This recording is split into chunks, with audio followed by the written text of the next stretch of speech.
Hello class and welcome to They Don't Teach That. I'm your host Jay Cobley, and today's topic is going to be about sand, sun, a political coup, a kingdom in turmoil, and a league of extraordinary gentlemen that doesn't include Sean Connery. That's right, we're talking about how the United States acquired Hawaii as a territory. Hawaii. Many consider this to be a paradise on earth. But before it was America's #1 paradise spot, it was actually the Kingdom of Hawaii, founded in 1795 by King Kamehameha I. The Kingdom of Hawaii was actually a really well-regarded kingdom for its time. It did trade with the UK and the US, as well as Australia, the Philippines, and China, trading sugar and sandalwood to many of these countries. However, the fun wouldn't last long. Due to a revolt in 1819, shortly after the death of King Kamehameha I, and another revolt in 1824. However, in 1831, under the rule of Queen Kahuamanu, the French persecution and Catholic persecution in the country was rife, and did cause a massive backlash from the French army. See, the Queen was Protestant, and these people she was kicking off were Catholic. And she didn't really get down to their vibe, if you know what I mean. And considering that many of her people had spoken out at this time about the fact that they were being tortured into converting over to Catholic, it seemed pretty reasonable at the time. She didn't want her people being injured by these foreigners, and these foreigners really had no respect for the fact that many of them were already Christian. So, this guy, Captain Lepace of the French Naval Armada, actually threatened war if they didn't basically apologize, and he kept threatening to raise the island to the ground, like, completely. So under the rule of King Kamehameha II, not wanting to take this threat idly, he actually passed an accord that made being a Catholic no longer a crime. However, the French would be back. The peace was short-lived, though, as on February 13th of 1843, Lord George Paulet would show up with the Royal Navy of Britain to the Hawaiian Islands and would invade a small bay. Being a British imperialist, he did what British imperialists did best. He stuck a flag in it. Basically, this psychopath showed up, declared Hawaii his, declared it in the name of the British Army, declared war, and then held his place for a while as diplomats from England, the US, and the Philippines got together and, told him, back off, bro, we're homies, chill. And he did! And then in 1849, knock knock, who is it? The French again. What about this time? About the same as last time. In this turn, it actually left over and made the faith of Catholicism completely free for the public to practice. Although Hawaii still kind of had some butthurt feelings about the torture, they did allow Catholics the right to vote. Okay, I know. I've been talking this whole time about the Kingdom of Hawaii. Isn't this supposed to be about how Hawaii became a territory and eventually a state? Well, I'm getting to that.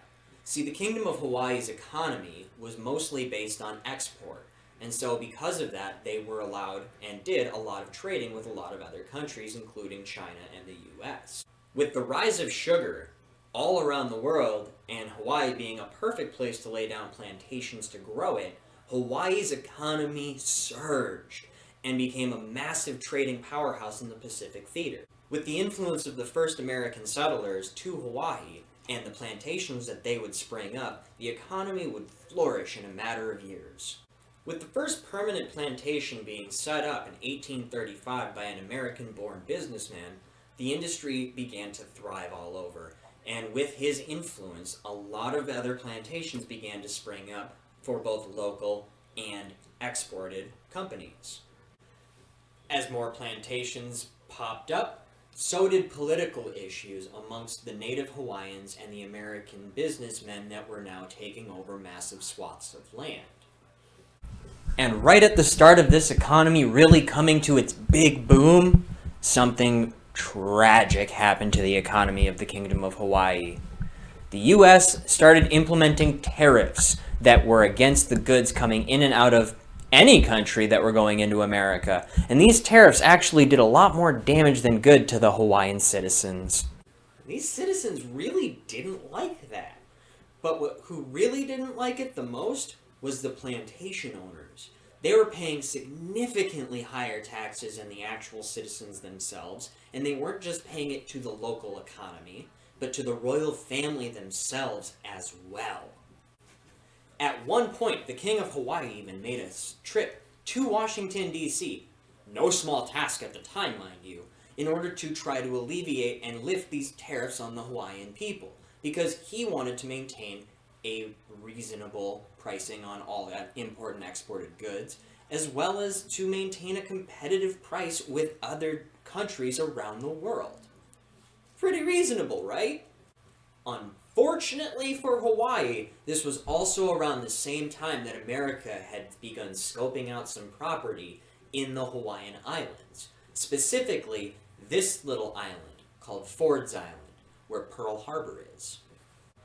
As early as 1874, it has been noted that America was interested in Ford Island as a property that they could buy from Hawaii. And it wasn't until 1875 that they got their chance. As the leaders changed, so did the policies, and so did the government in the way that they addressed things. And after a lot of pressure from not only his citizens and the members of the white American-owned plantation owners, the king kinda had to make a decision. So, by traveling to Washington, D.C., he signed the 1875 Reciprocity Act, which stated that the tariffs and the trade between America and Hawaii would be much lower in cost and tax, but hidden in the writing was a clause that gave Ford Island to America in return. And although the deal was meant to be for 7 years, America really didn't show much interest in ever restarting this trade war. And so the tariffs would eventually come back. I mean, honestly, is anyone surprised? America's done some pretty shady stuff throughout the years. And on January 20th of 1887, the United States began the leasing of Pearl Harbor and Ford Island. Now's when things get weird. Shortly after the leasing of Pearl Harbor and Ford Island by America, a league of mostly non-Hawaiian men would be formed, and the beginning of the end of the kingdom would begin. Ominous, I know. This group of mostly non-Hawaiians referred to themselves as the Hawaiian Patriotic League, and they caused some problems for the government. Starting with an attempted assassination of the king. Under threat of assassination, the king, yes, the king, ended up being forced to sign into act the Bayonet Constitution of 1887.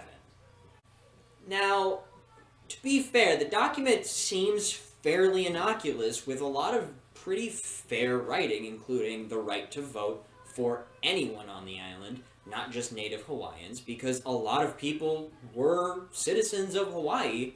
They just didn't have the right to vote due to the fact that they weren't natural or native Hawaiian. It also put into effect a 2/3 veto statute that stated that the king could propose any law or any amendment that he wanted, but if it got a 2/3 veto from his cabinet of administrators, then it would not be put into effect. And though democratic elections weren't new to Hawaii by any stretch of the imagination at this time, this did hold back a lot of the issues that were caused by having a monarch. Like a clause that decreased outputted spending to other countries and buying things from other countries that the Hawaiians just didn't need, which was apparently a severe problem at the time. It also stated that the king couldn't remove any member of their cabinet by any means or at all of any regard. Only way that a cabinet member could be replaced was through a vote. Now's when it gets weird. In this clause as well on the Bayonet Constitution was the fact that if you were not a landowner or provided a certain amount as a net income every year, You couldn't vote. You didn't have the right. Then how are you eligible to vote? Simple. Based on how much money you made annually on your gross income, or depending on how much your property on the island itself was worth. If you made $600 a year annually, or owned property up to $3,000, you were eligible to vote. Unfortunately, after inflation is accounted, respectively, that's $17,000 a year and just shy of $85,000. That's a lot of money. And a lot of the Hawaiians that were native at the time just didn't meet that economic status. With all this in effect, the Hawaiian League had cemented themselves in the inner cabinet of the king, and had cemented their place in the local government. After another failed coup in 1888, the nation was facing dire straits, and it would be in February of 1891 that they would lose their beloved king.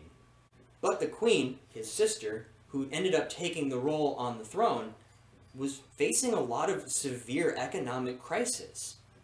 Remember those tariffs? Those tariffs became worse, and as they began to get worse, so did the economy on the island itself. The queen, realizing that these desperate times need to be met with desperate measures, imposed a lottery that would help improve and increase the funds of the local government. Something the cabinet would later use against her.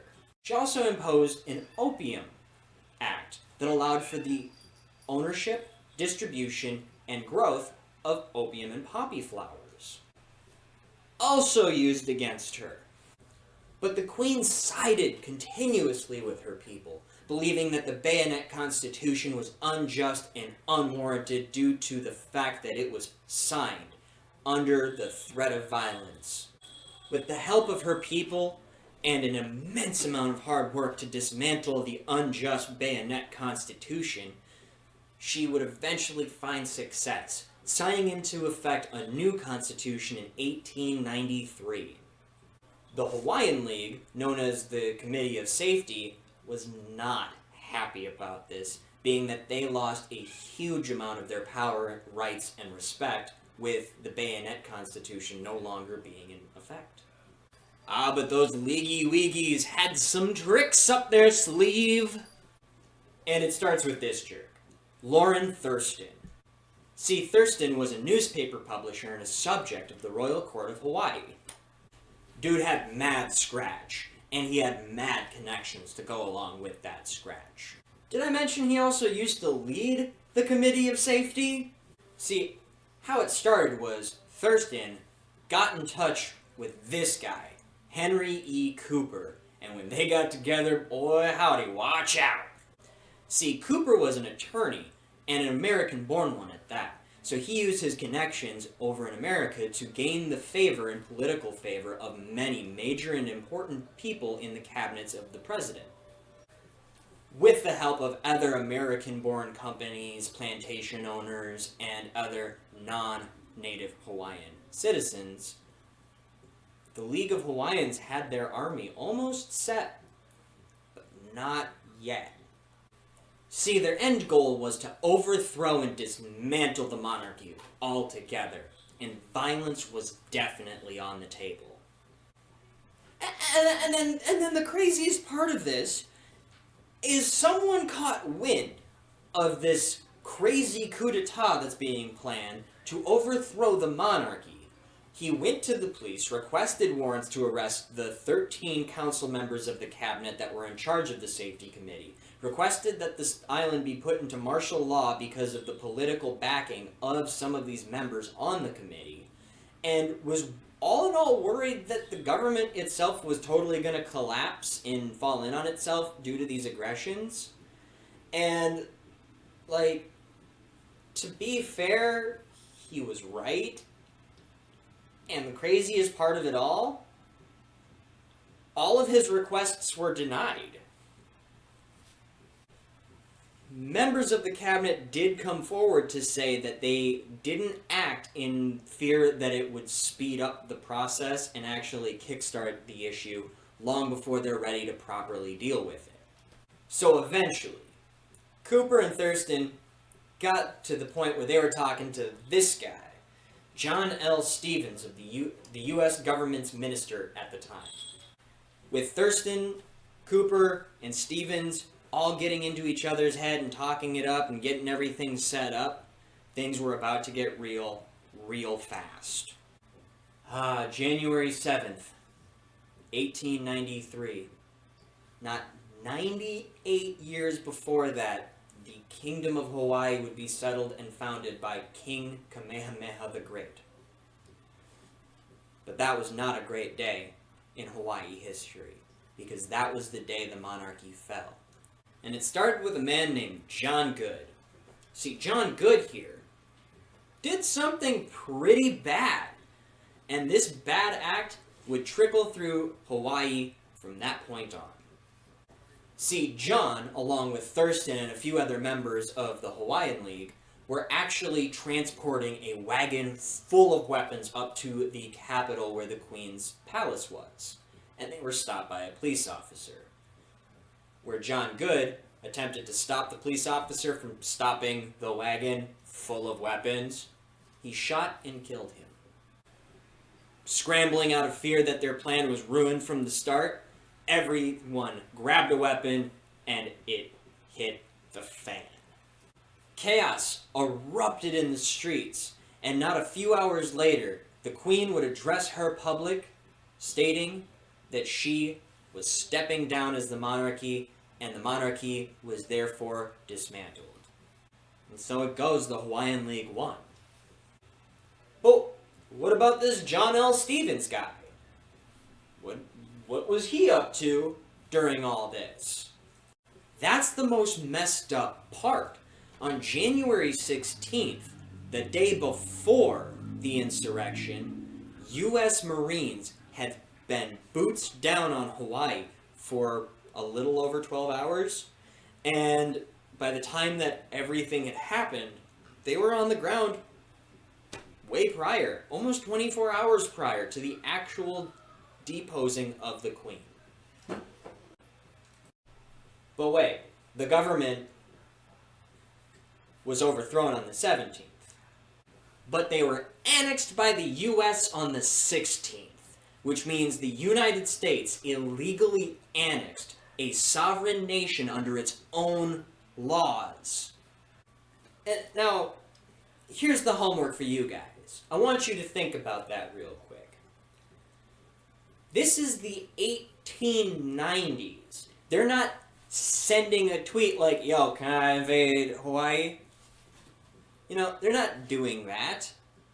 So in order for this to have been planned out to this degree, we're talking months of prep work in advance for an invasion of a sovereign territory the day before they were overthrown.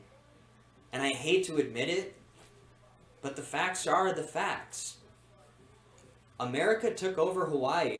But as you will see over the course of this channel, you will find that America has done way more questionable stuff than this.